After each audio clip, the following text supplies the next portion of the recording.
Love is often described as the most powerful force in human life, a current that lifts us, nourishes us, and gives us meaning. At its beginning, it feels eternal. When we are embraced by it, we rarely imagine its end. We picture love as permanent, solid, destined to last forever.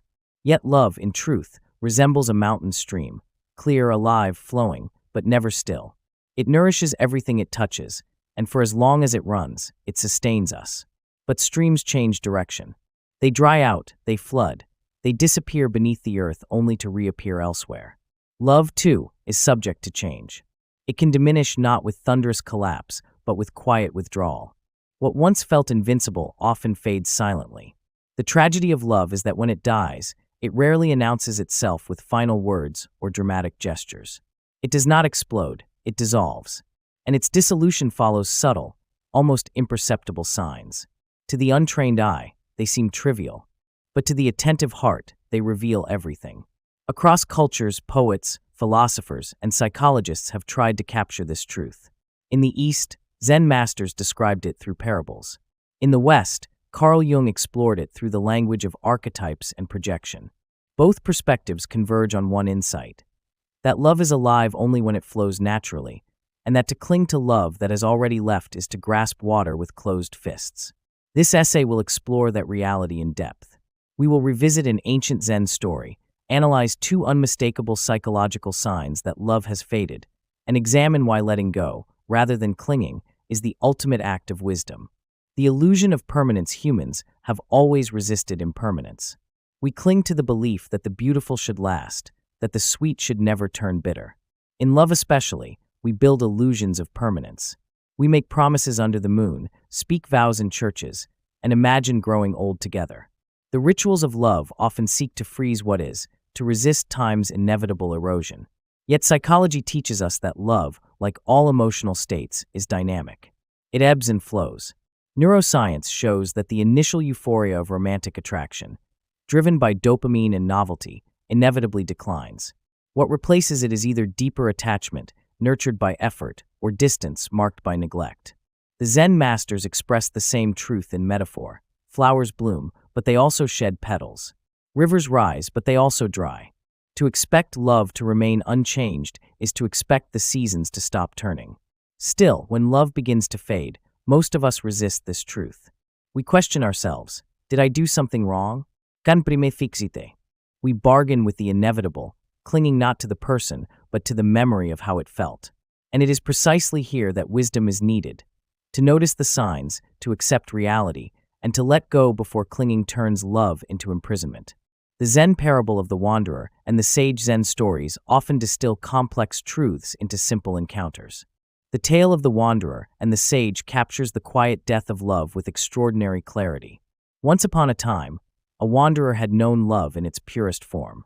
He had tasted joy in another's company, believed the promises whispered in intimacy, and felt safe in the arms of someone who claimed to love him. For a while, life was radiant. But one day, without warning, everything began to change. The same words that once melted his heart now sounded cold. The laughter that had filled the air became rare. Time together, once a refuge, turned into an obligation. The wanderer felt confusion, even guilt. He asked himself, "What have I done? Can I repair what is broken?" In desperation, he climbed a mountain to seek wisdom from a sage. The old man listened without interruption, his eyes piercing into the wanderer's soul. Then, with a calm smile, the sage led him to a garden. "Look at this flower," the sage said, pointing to a fading bud whose petals were falling gently in the wind. "Once it was strong, colorful, full of life. Now its petals fall. Is it crying out in pain? Does it resist the coming of autumn?" The wanderer shook his head. "When love goes out," the sage continued, "it does not shatter with thunder. It dissolves quietly. And those who stop loving reveal themselves through two gestures. If you look carefully, you will always see them." The sage dipped his hand into a bowl of water, then lifted it slowly. A few drops trickled down, slipping away effortlessly. This is the first gesture. When love fades, presence fades with it. The body may remain, but the spirit has already withdrawn. Then, the sage lifted a small mirror and held it before the wanderer. And this is the second gesture. The way they look at you changes. The eyes that once adored now appear distant. The voice that once carried warmth becomes mechanical. It is as if a stranger now wears the face of the one you loved. The wanderer lowered his head, realizing these truths reflected his own experience. The sage placed a hand on his shoulder and whispered, "You cannot hold water between your fingers. You cannot talk a flower into keeping its petals. Love, when forced to stay, ceases to be love. To let it flow is not defeat but wisdom." The first sign, presence withdraws in psychology. Presence is the most powerful indicator of love. Love is not only declared in words, it is enacted in attention. When someone loves us, their attention naturally gravitates toward us. They laugh more freely in our company. They seek our presence not out of duty but desire. When love fades, the first thing to vanish is this organic presence. A person may still be physically near, but emotionally they are elsewhere. Conversations become shorter, gestures more mechanical. What was once spontaneous becomes forced. This is not always conscious. Often, the person who has lost love is unaware of their withdrawal. Their psyche simply no longer invests in the connection. Their unconscious is already detaching, preparing for departure. Attachment theory explains this well. When emotional bonds weaken, proximity-seeking behaviors decline. Where once the partner was a secure base, now they feel like a burden. The loved one is physically there, but psychologically absent. For the one being left behind, this absence is torturous. The silence speaks louder than words. And yet, many cling to denial, hoping that presence will return. They confuse temporary distraction with permanent distance. But the sage's wisdom is clear. Presence, once gone, rarely returns in its original form. To notice its absence is to acknowledge reality. The second sign, the gaze changes the eyes, poets have said, are the windows of the soul. In psychology, nonverbal communication often reveals more than speech. We know when someone loves us not just because they say it, but because their eyes confirm it. When love fades, the gaze changes. The softness disappears. The tone of voice hardens, the warmth dissipates. It is not deliberate cruelty, but the absence of unconscious affection. Partners who once looked at each other with fascination now look past each other. The voice that once sang with joy now speaks in monotones. The energy once charged with intimacy now feels drained. To the one still in love, this change is devastating. It feels as though the beloved has become another person, though their face remains the same. And in truth, they have changed. For love reshapes perception. When love is alive, every flaw appears tolerable, every imperfection forgivable. When love dies, even virtues are seen through a lens of indifference or irritation. The wanderer saw this truth in the sage's mirror. What hurts is not only that the other has changed, but that we too have changed under the weight of their withdrawal. Silence, absences, unspoken words transform us, making us strangers to ourselves. The psychology of clinging. Why, then, do we cling even when the signs are clear? From a Jungian perspective, love is not only about the other, it is about our projections. When we fall in love, we often project unconscious parts of ourselves, unexpressed desires, unmet needs, hidden potentials, onto the beloved. They become a mirror of what we lack. When love fades, what truly disappears is not only the person but the mirror. We resist not because we cannot live without them, but because we fear losing the part of ourselves we saw reflected in them.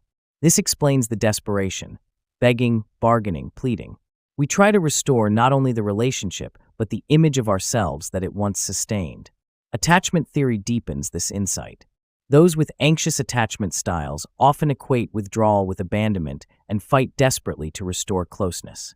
Those with avoidant attachment may cling not through visible effort, but through inner obsession, unable to let go in their minds. Yet clinging never revives love. It suffocates what little remains. As the sage said, to force love to stay is to turn it into imprisonment. The wisdom of letting go does not mean resignation. It means acceptance. It means acknowledging that love, like water, cannot be held in closed fists. Buddhist philosophy teaches that suffering arises from attachment. Not attachment as love, but attachment as grasping, the refusal to accept impermanence. When we demand permanence from what is impermanent, we condemn ourselves to suffering. Jung echoed this truth in his own way. He saw every relationship as an instrument of individuation, the process of becoming whole. People enter our lives not to complete us forever, but to awaken what lies dormant. Some stay for a season, others for a lifetime, but all serve the psyche's growth. Thus, when love fades, it is not failure but transformation. The beloved has served their role, whether by bringing joy, teaching lessons, or awakening wounds that push us toward healing. Letting go honors that purpose. Love as transformation. Not possession. To reframe love as transformation is to free ourselves from illusions of ownership. We do not own love. We do not own people. Love is not a possession but a presence, something that flows through us, something we experience, not something we capture. This shift is liberating. Instead of seeing the end of love as loss, we see it as transition. Every ending is also a beginning. Every relationship that fades leaves behind seeds of growth. True love, then, never truly dies. It only changes form. It may shift into gratitude, memory, or wisdom. Even heartbreak, once processed, becomes a deeper capacity for empathy. Conclusion. The stream that flows on the wanderer left the sage not with despair but with peace. He realized that to chase someone who has already withdrawn is to walk against the current of the river. The wiser path is to accept the flow, to bow to impermanence, and to walk forward with gratitude for what was. And so it is with us. When love fades, the signs are clear. Presence withdraws, and the gaze changes. To deny them is to imprison ourselves in shadows. To see them is painful, but it is also the first step to freedom.